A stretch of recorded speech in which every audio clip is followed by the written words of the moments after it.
Hey everyone, this is Chris with the Bonner Breakdown. This is your political disclaimer. The Bonner Breakdown, its partners, sponsors, and affiliates do not condone or endorse any political party or political candidate. As a host, I'm an active listener, so I will often nod my head along to let people know that I'm listening and trying to discover more about who they are. So, in that process, my nodding is not necessarily a voice of agreement, but that I'm listening. I hope that you keep that in mind as you watch today's episode.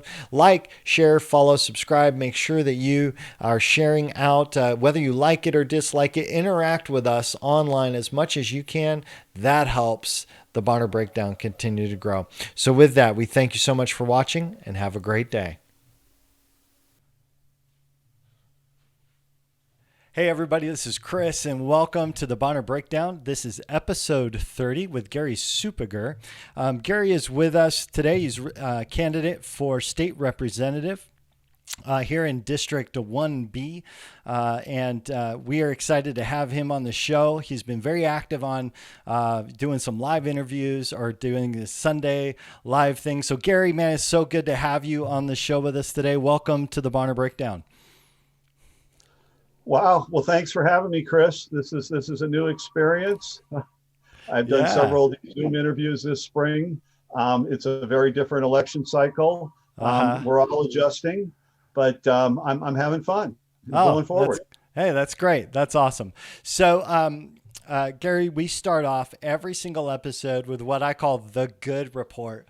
When we first started this show, one of the things that I got kind of sick of is no matter where you go in the media, it's always negative, negative, negative. And I thought, why don't we start a show with a good report, with something positive? So do you have any good report or anything positive that you want to share with the Bonner Breakdown listeners today? Well, Chris, I'm a current school board member in the Lake Pend Oreille School District, and as you know, the school district, as well as virtually every business and agency in Bonner County, has been struggling with the restrictions of the COVID virus this spring. But just this week, we made a decision that we're just not going to be able to meet the guidelines established by the Department of Education and the state school board to reopen schools this week. But we are going to be able to recognize our graduates. We think it's really important, that those students, many of which have spent 12 or 13 years in our school district, to recognize their accomplishments and to and to send them off to their next step. Oh, I think that is great news. I just think it is great news. My nephew lives in Seattle, and there's not even a hint of having a celebration gathering there. So I'm real grateful that we're going to be able to have that for our students here. And one of the things that was going to be something I was going to share for my good report, but since you beat me to it, I will say that I am really excited that it seems like the data for the state is looking positive as far as not seeing a huge increase over the last few weeks of cases. And so watching that kind of plateau and that curve kind of be flattened, at least for a season. Obviously it stayed relatively stable here in Bonner County, but to see that down south, that it's kind of staying steady is good. So I'm glad that we're making it through this process. Even though it's long and it's hard, but we're getting through it. So I think that's a good report. And I think everybody's excited for some things to open back up and get back to work in a very safe fashion. Hopefully we can do that without a giant second wave. So we're going to go into stage 2, of the governor's plan.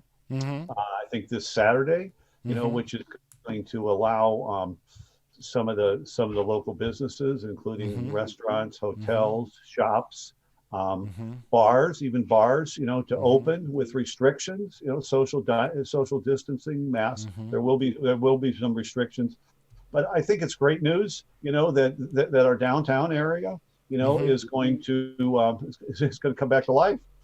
Yeah. No, absolutely. Absolutely. So at the end of every good report, we give a cheers to the good report. So Gary, cheers. All right, Cheers. and let's it is good. I It's got some good. cold coffee this Hey, morning. come on, there you go. See, it is always good to celebrate something together, and so we like to do that. If you're at home watching, go ahead and lift your cup and give a cheers to the good report as well. All right, so Gary, with that, let's learn a little bit about you. Tell us a little bit about your history and your background. Where did you come from, and kind of what was your story before you came up here to Idaho? Well, I've been in Idaho a long time. Mm-hmm. I've been in Bonner County for 28 years, Wow.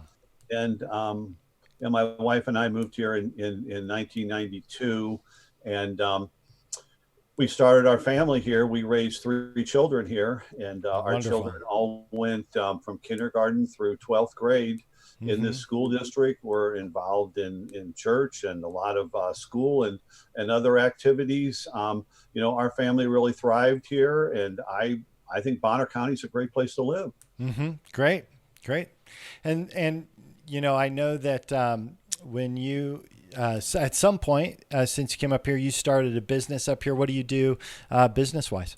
Well, I actually started the business before I moved to Bonner County. Oh, okay. I didn't move far when I moved from Kootenai County.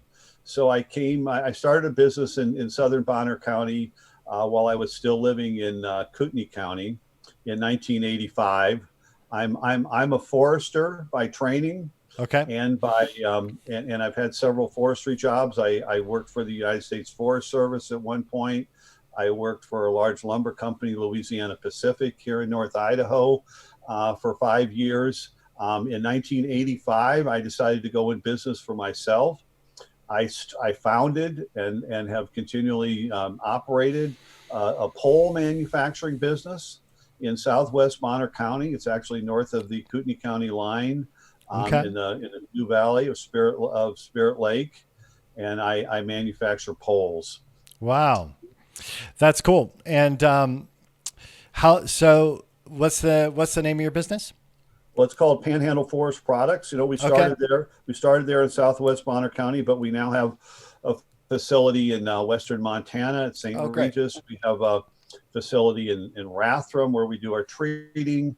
Um, I also have a facility in Canada near Cranbrook. So I have three manufacturing Mm-hmm. facilities and a treating facility, and we manufacture poles, primarily for agriculture, but also for fencing, utilities, landscaping, pilings, many uses. Uh huh. So, being in I have business here. 25 employees, 25 current employees. Oh, that's wonderful. So, being in business here for such a long time, I'm sure that you've seen some shifts in the dynamics of the business environment here in North Idaho. Is there anything that you would say over the past 20 years, business wise, that's really shifted that you've noticed? Well, since I'm in the natural resource business, the biggest shift in my business in over 30 years has been public land management, which Okay. we could talk about. But Sure. there was a time when the Forest Service, was a significant supplier of fiber to Uh huh. the industries here in North Idaho, and through a variety of initiatives over the last 30 years, that harvest levels on public lands has been declined by Yeah. 90%. A We're lot. only 10% of what we were. We're 90% down, Wow. and because that, we've lost manufacturing facilities. We've sacrificed a lot of jobs. We also aren't treating our forests very well, and the fuels are growing. And you can see over the last few summers, Mm-hmm. we've had some really serious forest Yeah. fires here, not only in North Idaho but in the entire region. Yep. And so I think that's a consequence of the inactivity Sure. in the public lands Yeah. here. Yeah. And there's such a debate about conservation and a debate about not culling the growth, in some ways, just through basic management. I think that's a huge issue, especially because I think a lot of income came into the region through obviously through that manufacturing and through that. So we've definitely seen a huge shift where timber was one of our largest industries, like the largest industry I up think here, and timber was the largest the industry in largest. North And Idaho for many generations. yep. And now it struggles to be in the top five. Yeah. Yeah. Yep. So, And it's all because of it has nothing, it all because it's all because of the fiber availability. If we had, the fiber availability, our industry would just explode like it once was. okay. And do you mean fiber as in, When I'm talking fiber, I'm talking logs, raw okay. material. Yep. Okay, just clarifying for the viewer because they're like, "Well, we have internet." Sorry, So no, I it's all used a good. technical term there, but I, yeah, uh-huh. to a forester, fiber is logs. Yep, yep. Oh, that's good. So, since you've been up here, what would you say, not as a business owner, but just as somebody who's lived and raised people and raised, three kids in this community? What are some big changes that you've seen? I ask everybody this question: what big changes have you seen since you came here in our community? What are some changes that you've seen, good and bad? What are some changes that you've seen that you would notice? Well,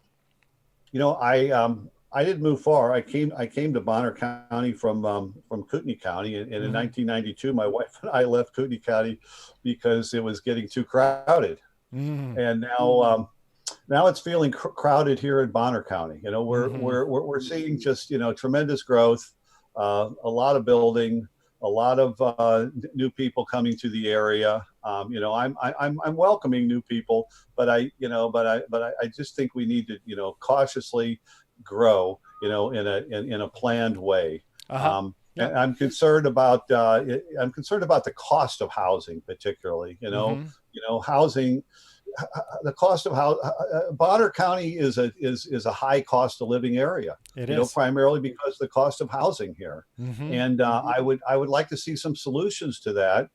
So young people and middle and lower income people, can live here and enjoy all the outdoor activities that we have. Mm-hmm. Yeah, absolutely.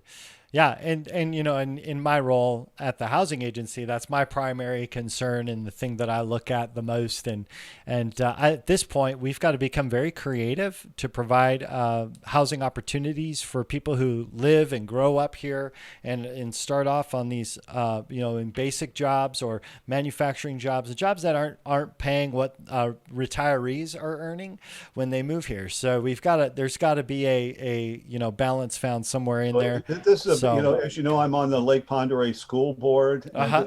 this is a big concern in the It boardroom right is. now, Yeah. because we have.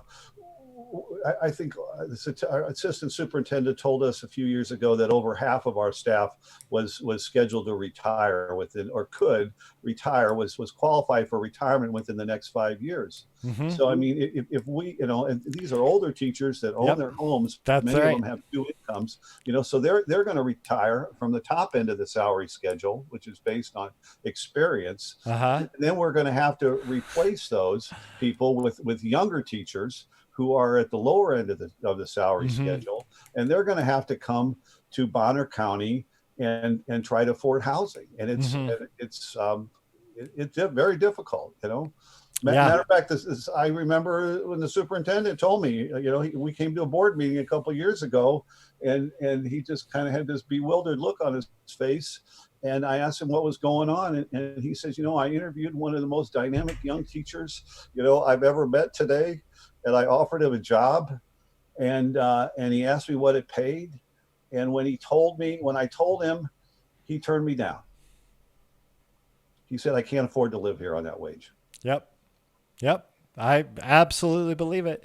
I had a client that was a teacher that bought a home from us because we develop and build houses, and she had been living over the summer in her car before, living in her car here in order to get started in her job.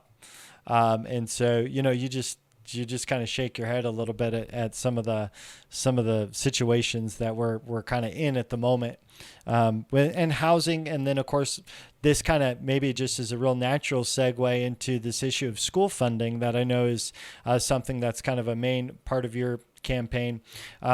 You've talked a lot about the need for maybe changing the way that the funding is operating. Tell us a little bit about what kind of your perspective is on that. Well, yeah, when I was elected to the school board 3 years ago, and I got into the boardroom, and I started to see how schools worked, Mm-hmm. fiscally from the inside out. Um, I could see that the schools from the outside, from the outside, you look at our buildings, and you look at our schools from a distance and see all the beautiful children coming and going, and it looks like, a happy place.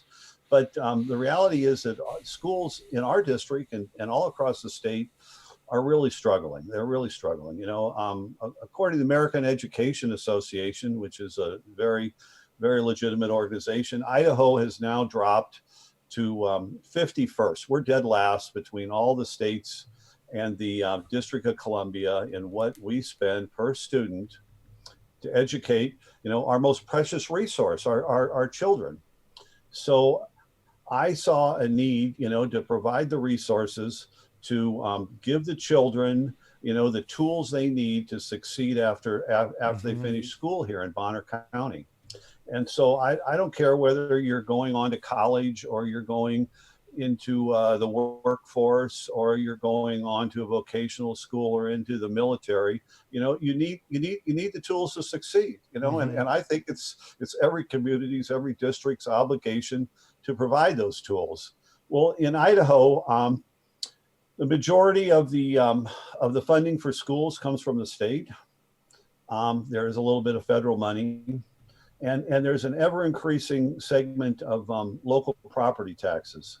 Mm-hmm. So I looked into it, Chris, and I could see that the purse strings for schools are not held by local school boards. They're not held by the Department of Education. They're not held by the governor's office, really. They're held by the legislature. The legislature controls the funding for schools, and so I wanted to get involved in that level to see if I could do something, to help the schools in this state. Okay. Um, so let me maybe back up just a little bit. Tell us about, you're currently serving on the school board, but what was kind of your kind of the drive to say, I am going to run for legislature? You just talked about the impetus from the school perspective. Did you have any other motivators? Anything really driving you to get into office? Well, my experience on the school board was my primary motivation. I wanted to do something, to provide the resources to give the children here a chance to succeed. And I have a plan for that, Chris, which I'd like to talk about. Sure, go ahead. Um, let's back up to 2006. Mm-hmm. 2006, up until 2006, Idaho had a very equitable formula for funding its schools. It did. I will say I had a very long conversation on here with Tom Albertson about this exact issue during the levy, and 2006 was the year everything changed.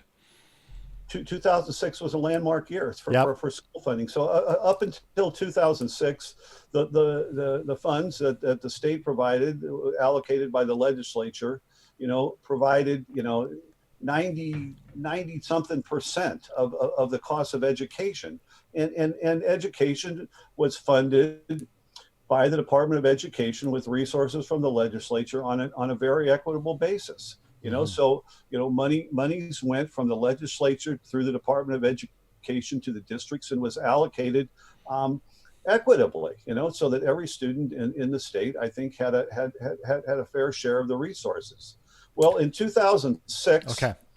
our short-term Governor Risch, he convinced the legislature that to raise the sales tax 1% from 5% to 6%, and assured the legislature at that time that that those resources would provide enough monies, for the growing costs of schools in Idaho, primarily from the enrollment growth. Well, his models just didn't work out, and not I don't think it was because of his fault, but his economists just projected wrong. And what happened from 2008 to 2010, our state went into a pretty significant recession. And during these recessions, the general fund, which receives its money primarily from sales taxes and income taxes, had a huge decline. And so, schools, which at that time were 55% of the state's costs, took a huge hit. And what the state provided for schools actually declined significantly during that period. So local districts, our districts, and many districts in the state, used the only tool they had, to try to make up for this shortfall. And the only tool they have is the local property tax levy. I mean, you have to understand that local school boards are limited, legislatively in what they can do. We can't use sales taxes. We can't use income taxes. This is the tool that schools are given to raise funding is the levy. They're not given any other options. Yeah, we can't put fees on license plates or fishing licenses. The property tax is the only tool we have. That's right. So in 2006, when we started down this road, approximately a fourth of the schools of the districts in the state were using a quote supplemental levy to raise small amounts of their budget, 2, 3, 4, maybe 5% of their budget. But in the last 14 years, from 2006 to 2020, where we are now, we've gone from a quarter of the districts using property tax levies to 3/4 of the districts using property tax levies. And those levies, have been in ever increasing increments. So what was 2, 3, 4, 5% of a district's budget is now 30, 40%, and even more of a district's budget. So you can see that these resources, they're still called supplemental levies, but when you're talking 40% of your budget, it's not supplemental. Yep. So we need a solution, Chris. We need a solution.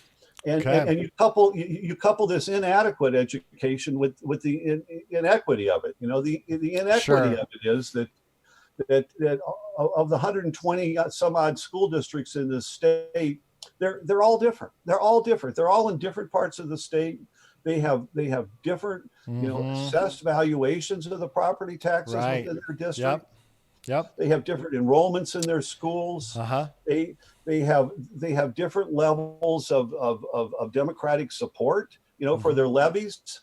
So, the reality is, some districts, like over in Blaine County is the biggest example, where they have a very high assessed valuation from the resort properties at Sun Valley. They can get the support from their voters and have the assessed valuation to raise, a significant amount of money. In Blaine County, their levies are generating over $10,000 per student per year. $10,000 per student per year they're getting from their property tax levy. And then you look at other districts in this state, like Preston or Shelby or some other, smaller districts in rural parts of southern Idaho, and they either A, don't have the assessed valuations to raise much money, or B, don't have the popular support to raise much money or any money. And right now those districts, don't have levies, and are trying, to educate their children on what's provided by the state.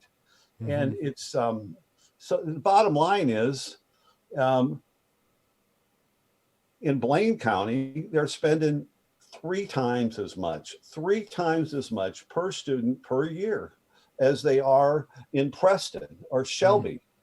So this is not equitable or adequate education Yeah. funding.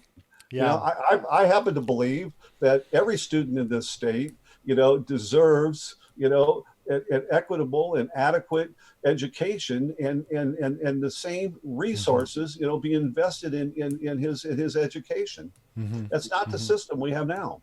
Yeah. Yeah, it's pretty wild, pretty wild. Well, I think you explained that really well. And um, when you look at our local school district here, LPOSD, fortunately, we rank really high academically, and Well, we're really proud of that. We're really it's proud of that. amazing. Yes, our school district's doing really well. I'm proud of our school district. I think the staff of our school district is just outstanding. I give Hmm. 100% of the credit to the really hardworking staff we have in our district. Hmm. But our district. Let's talk about our district. Okay, Hmm. we have a very traditional model of education, but Yep. we also realize that we're a rural school district, Hmm. and that and I personally support school choice. I mean, if families Hmm. want to homeschool their children or send them to parochial schools, that's fine. But because of the rural nature of our district, there's really very limited choice in our district. Yep. So what LPO is trying to do is trying to reach out and make public education, as accessible as possible, for all the patrons of our district. So we have traditional elementary school, middle school, high school. Okay, Hmm. Hmm. we also have the charter school. The charter school in town is chartered through our school district. We Yep. we support them. Yep.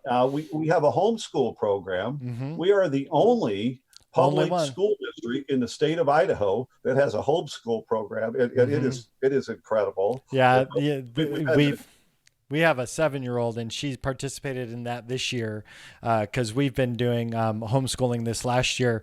Mika and I, my wife and I, do a fair amount of traveling, so it just was getting really hard. And when you're in first grade, staying up and connected, so we made some changes, and boy, Ms. Rossman there has done just a phenomenal Linda, job. and she's a superstar. Yep, She's a rock yep, star. yep. Great. She's done a great job. So we have this homeschool program. Mm-hmm. We have a preschool program. Mm-hmm. We have an all-day kindergarten program, which the state does not support.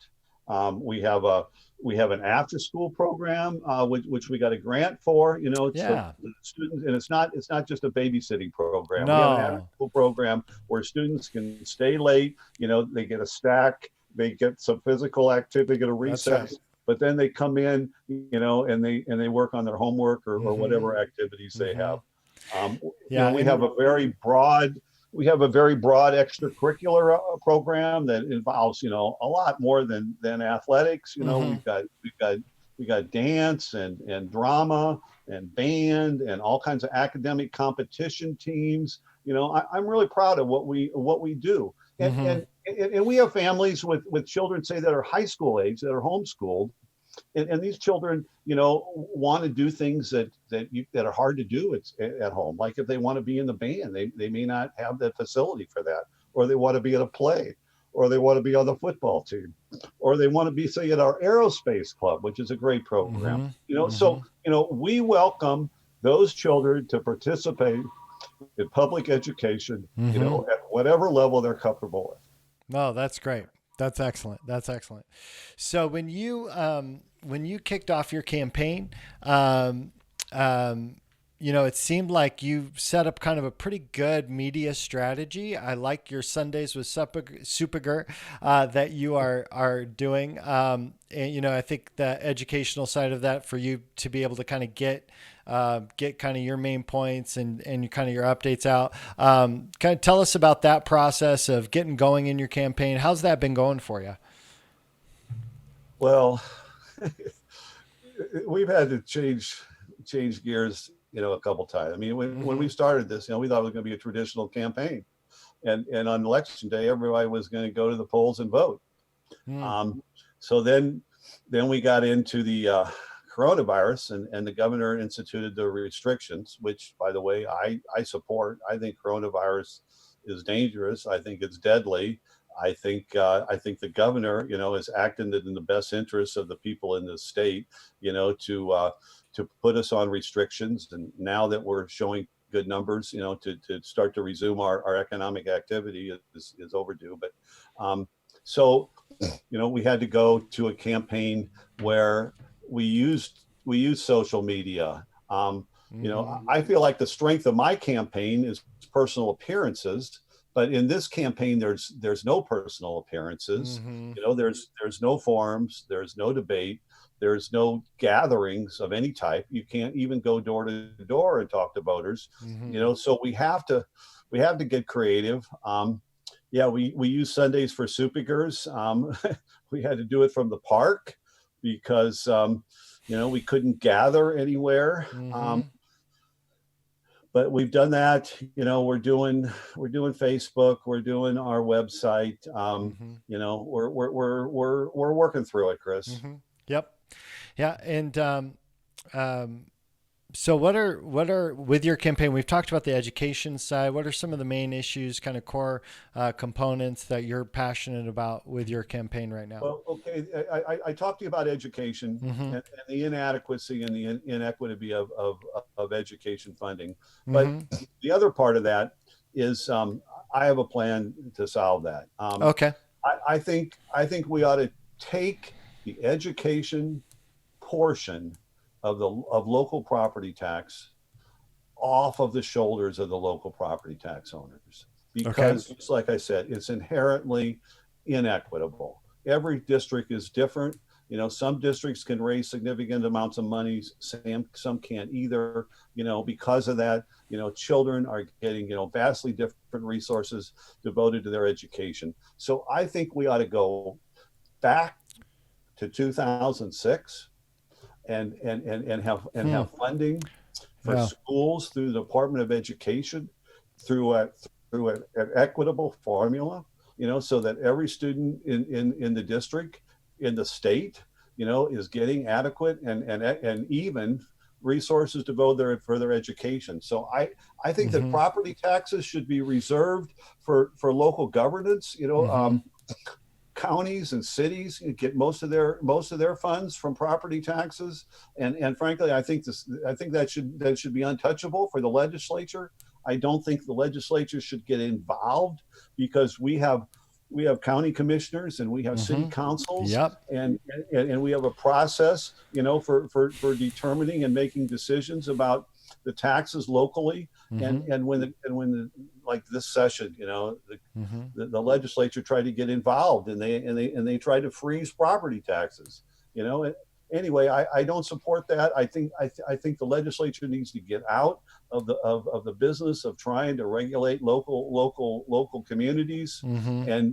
and we need to remove this huge burden of property taxes off of the shoulders to support our schools Mm-hmm. and restore, and I emphasize Mm-hmm. restore that responsibility to the legislature and the Department of Education, to provide, adequate and equitable resources, to educate, Mm-hmm. every child in this state. Mm-hmm. Yeah. So, what do you say to the kind of just not even devil's advocate, but some people believe that the tax levy process provides accountability for the school district. If you're not performing well, you're not going to get funding. And they try to tie the two together. Kind of what's your response to that concept?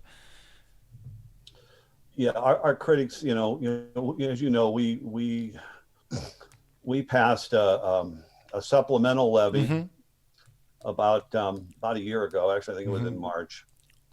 And then we decided to run that same supplemental levy, no increase. Supplemental levy was for 2 years, and then we decided to run that same levy with no increase, same amount, frozen, in what they call an indefinite term levy. Mm-hmm. So we found that the 2 year cycles were just too scary. And it's Every 2 years. contentious and it is it's a community divider. So I mean, every every Yep. every 2 years, we were sitting on pins and needles. We didn't know whether we could get our levy Mm-hmm. passed, Mm-hmm. and we were having to make two plans, one if the levy passed and one if the levy didn't pass. And the plans, if the levy passed, were just, scarier than any of us want to Hmm. talk about. I mean, we'd have to close multiple schools. We'd have to end our entire activities programs. We'd have to, lay off, a quarter or a third of our staff. So, I mean, those options were just unacceptable. You know, Hmm. so we decided, to let the patrons of our district decide whether they wanted to give us some security, by funding us, in a more indefinite way. And so we ran the same levy that we ran in the spring of 2019, in the fall of 2019, as an indefinite term levy.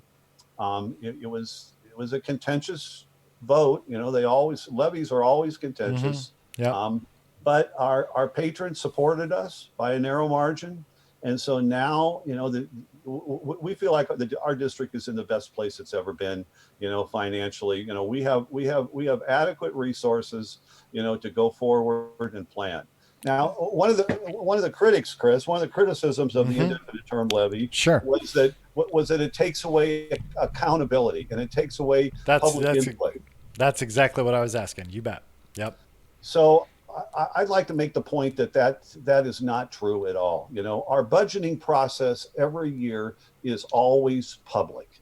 People can come, they can testify, they can make their case, about different schools, about different programs, about different activities. They can come and make their place.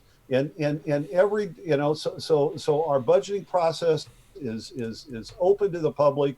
It's always open to the public. We always welcome public comment, about our programs and plans for the future. And our actual finances, Lake Pend Oreille School District, and every school district and every department in the state of Idaho is required by the state to be audited. So Hmm. we go through a detailed audit every summer, you know, and they review, every penny that we spent. And that audit report is on our website. It's public. Every dime that we spent, as well as, the auditors comment on our budget and on our finances, is all public. There's nothing Hmm. hidden or nothing, you know, Yep. Yep. stealthy about public school finance. Okay.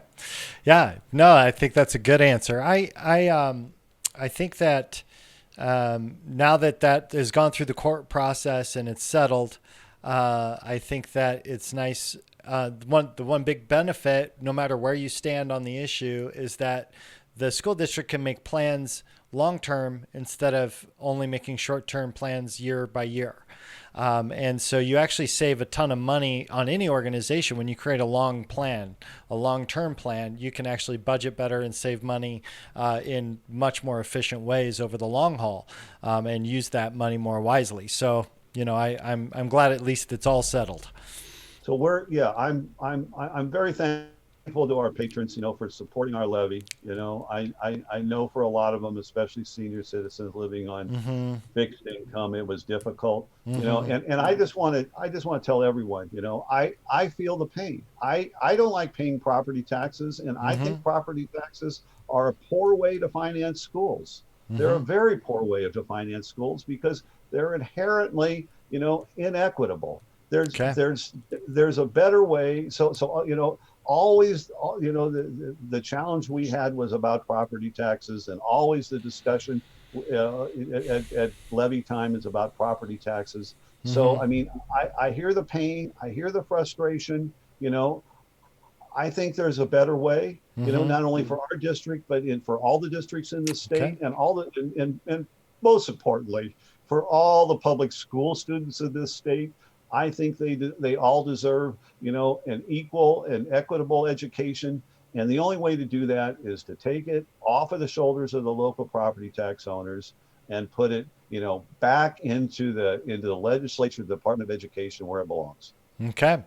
You know, when you look at I ask everybody, running as a Republican, what are some of those core kind of fundamental principles as a candidate that you really rely on in your decision making process?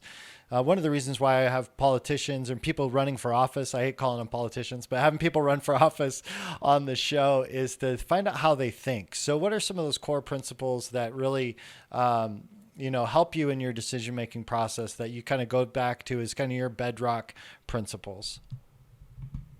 Well, I'm a lifelong Republican. I and what I like about Republican politics is a conservative fiscal principles and the support of small business.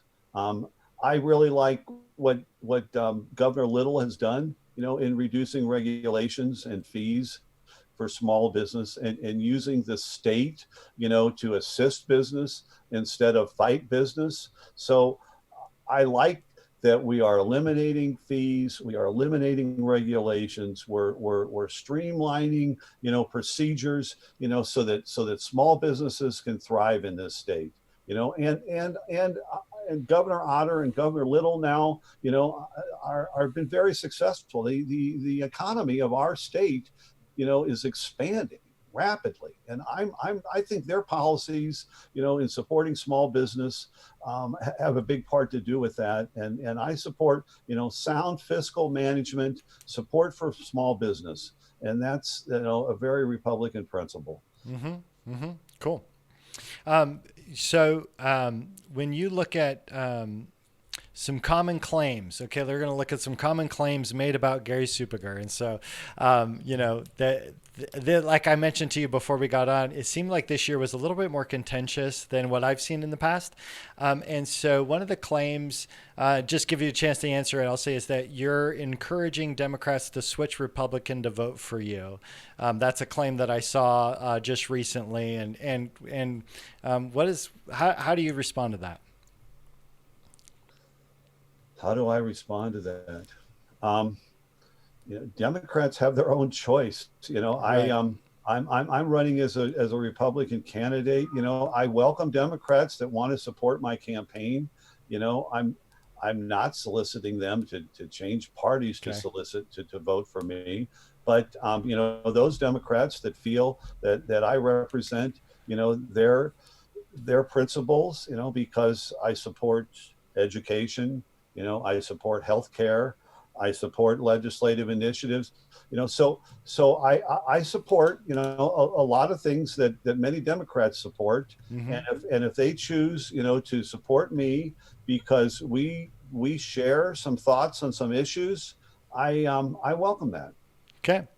And then just to touch base on the legislative initiatives, that was something that you've brought up on your Sundays with Suppiger several times, and I know that your opponent kind of opposes, just in principle, some of that.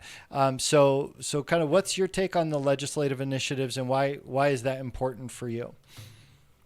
Well, Chris, our state has had an amendment that provides for the legislative initiative process since 1910. Mm-hmm.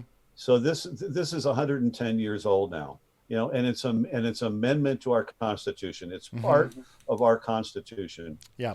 And what legislative initiatives allow, for those of you that aren't familiar with it, is, citizens can actually establish policy for the state. There's a procedure for that. They Mm-hmm. can they can circulate a petition, and if they get enough petitions, if they get enough signatures on their petitions, right now it's a very high bar. I think close to 70,000 signatures on their petition, and you have to, get them in different districts of the state in a certain prescribed time period. Correct. But Yeah. if you can get enough signatures on your petition, you can get your initiative on the ballot. Mm-hmm. And then the entire state, every registered voter at a general election, gets to vote. And if the majority of them support your initiative, it becomes law. Mm-hmm. So in 110 years, I don't think the legislative initiative process has been abused in Idaho. We've done some really good things with the legislative initiative process. we established the Fish and Game Commission. Mm-hmm. We we regulated dredge mining, which were destroying the rivers and streams in this state. Um, we required those seeking office, like myself, to disclose their finances. We required, those professional lobbyists who are lobbying our legislature to register. Um, we we created the first farm of property tax relief in the form of homeowners exemptions. Mm-hmm. The very Mm-hmm. first property tax relief in this state was created through a legislative initiative. Mm-hmm. We created the Yeah. Idaho lottery. We've done a lot of really good things with this state, with this initiative process. The last thing we did was in 2018. Mm-hmm.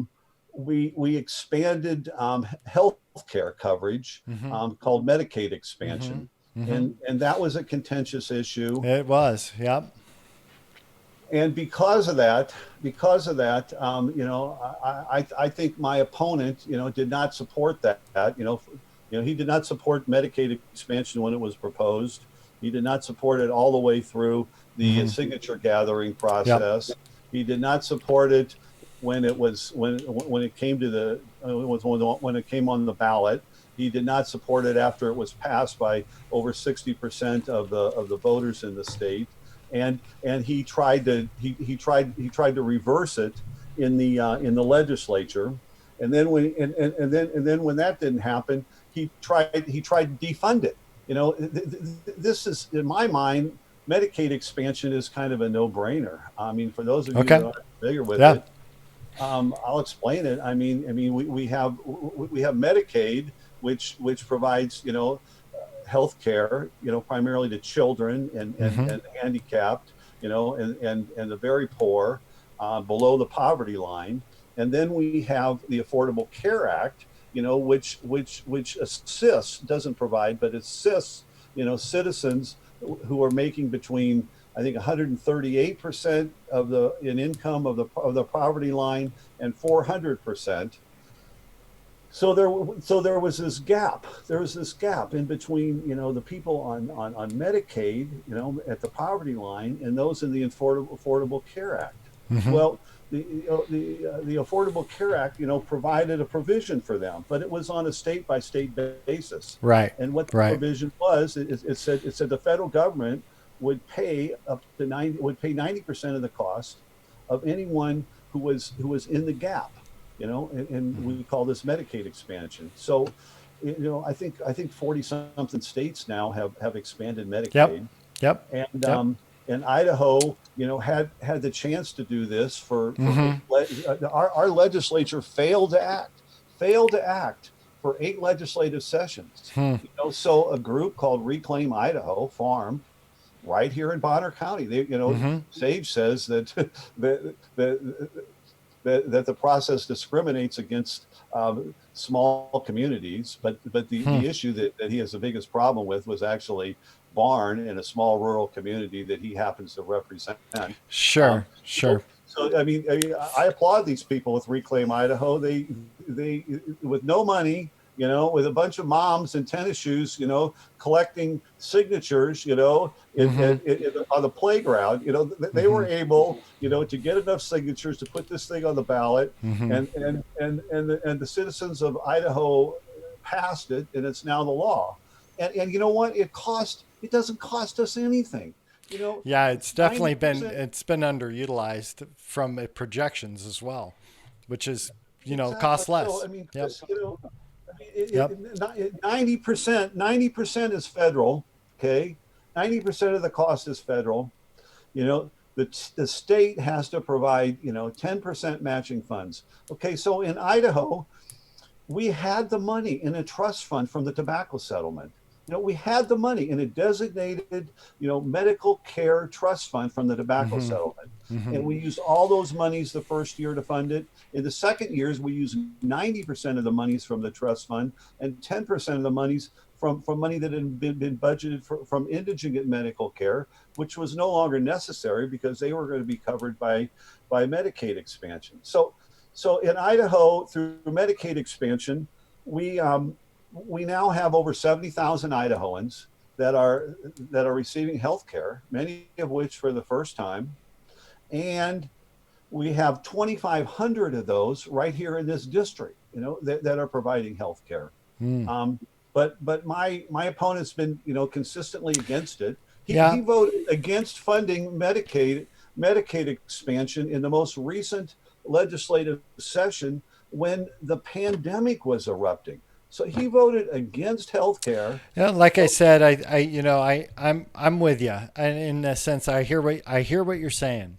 One of the things that I'm curious about is with, um, I noticed, I've noticed a lot online with, the current, kind of an aggressive environment on social media that that there's you've got a pretty healthy contingent that supports you really with that Reclaim Idaho really driving the bus on a lot of social media posts and really supporting you.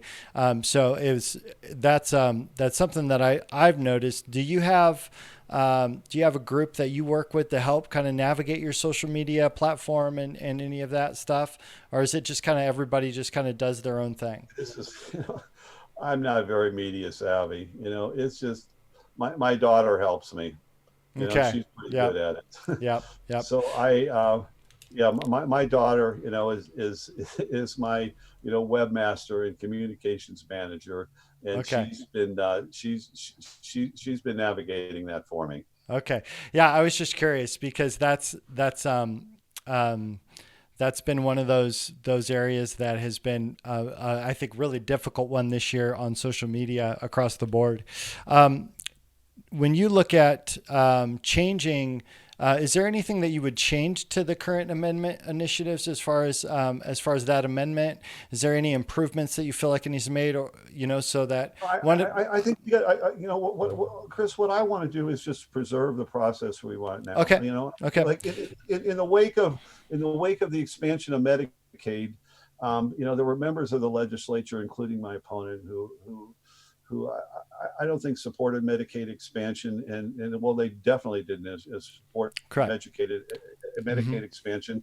And then in the wake of that, they tried to change the process that allowed, Medicaid expansion, which Hmm. is the legislative initiative process, which, like I said, has been around Right, since right, 1910 and has served this yeah, state really well. So Sage, actually introduced the legislation that would handcuff the legislative initiative process. He wanted to increase the number of signatures that was required, uh huh, in order to get initiative on the ballot. B, increase the distribution by requiring signatures be gathered, sure, in more far corners of the state. And C, reduce the time period allowed to collect the signatures. So between, more signatures, in more remote places in a shorter time period, the whole legislative initiative process would have actually been paralyzed. The only right, way right. the only way that any additional initiatives would get on the ballot is through, the big corporations and the PACs who've got lots of money. Okay, They can go out and so hire signature gatherers. yeah. So what about the one thing that I was curious about around the ballot initiatives, just as far as what I've heard, is that if the city of Boise wanted to pass something that affected the whole state, they could on that initiative. What do you say about that kind of inequity that because there's 710,000 people in the Boise area, metropolitan area, if there was something that they wanted to pass across the state that really affected them, and they were able to get that passed and put through, and it would impact the whole state, not Well, requiring they different can't. signatures. They You know, Go Well, ahead. they couldn't get it on the ballot, because there's a distribution. There's currently a distribution requirement. Hmm. You can't gather 70,000 signatures in Boise and get an initiative on the ballot. Right. You have to gather signatures distributed throughout the states. So You Yep. can't gather all your signatures in Boise and get it on the ballot. There's a distribution requirement there in order to get it on the ballot. But Okay. once Great. it's on the ballot, you know, it's democracy. It's one person, one vote. Um, Once it's on the ballot, it's one person, one vote. It's just like when we elect the governor, or lieutenant Mm-hmm. governor, or the superintendent of schools, or the attorney general. These are statewide elections. One person, Mm-hmm. one vote. Mm-hmm. So you have to respect that. Yep. Yep. I really have enjoyed our conversation. I think it's been super informative. Do you have any other major, like as we kind of wrap up, do you have any other major things on your plate here that you'd like to kind of take a minute and talk about? Well, I just want to talk about the coronavirus epidemic. Sure. Yeah. I I support it's difficult. I feel the pain. People are frustrated. Many people aren't working. Yeah. They're having a difficult time making their house payment. They Mm-hmm. have a difficult time putting food on their table. They have a difficult time making their utilities payments. There's a lot of frustrated Idahoans now. I'm frustrated socially. I don't like staying at home. I like going out and mingling with people. Mm-hmm. It's definitely limiting my campaign, but it's also limiting my lifestyle. But many Idahoans, in this district are really struggling with the restrictions because it limits their ability to to earn a living and pay Mm-hmm. their bills. And I hear those people. I really hear those people, and I'm frustrated too. I would encourage them, to use, the social networks that are out there through the Department of Health and Welfare, to try to get and other private social networks to get assistance. But I think it's important, for us to stay the course on the coronavirus restrictions. I I support the restrictions. I think the governor is acting in our best interests. I think he's acting, with sound science and making informed decisions, on Mm-hmm. behalf of all of us. I do think it's the governor's responsibility, to safeguard the safety and security of all Idahoans. We've been fortunate in Idaho, well, especially in southern Idaho, that our infection rate has been really low. Mm-hmm. Um, but but we can't be too cautious. I think we're still in the middle of the fight here. We have to be vigilant. Coronavirus is deadly. Over 80,000 people have died. We've got to stay the course. We've got to go by the rules. We've got to social distance. We've got to use masks. We've got to wash our hands frequently. We've got to be extremely vigilant of visitors coming into our area. So we're in the middle of the fight. We have to stay the course. The coronavirus is still dangerous. You still have to realize that there's no prevention. There's no inoculation that prevents this, Yep. and there's no cure. There's no Well, prevention. There's no cure. It's a deadly virus. The only way we can protect ourselves is by, social distancing and following the rules. yeah, it's funny. I was listening to something where somebody was talking about the development of a vaccine, and it kind of the person said, "Well, we've never actually ever been able to develop a vaccine for a coronavirus before, ever. Like it's never happened." So, that kind of made me go, "Oh, okay." So, There's some really smart people. There's multiple teams of some really yeah, qualified, really smart people who are working on this, they're and working I know on it. it's on Yep, a fast track. But doing their like best, Dr. doing their best. Fauci, Dr. Fauci, who's the point guard on coronavirus in our country, thinks it's going to be, the end of the year at the earliest, probably, a year, until we get a reliable vaccine. Yep. Yep. Well, and we knew going into flattening the curve that we just didn't want our hospitals overwhelmed, and we're going to be dealing with this for a long time. And so hopefully we can just keep making smart decisions about our families and about our health as much as we can. So, So guard, that's my advice, yep. protect your family. That's Yeah. your primary responsibility right now. Protect your family. Yeah, You absolutely. follow the rules, Mm-hmm. and stay safe. Mm-hmm.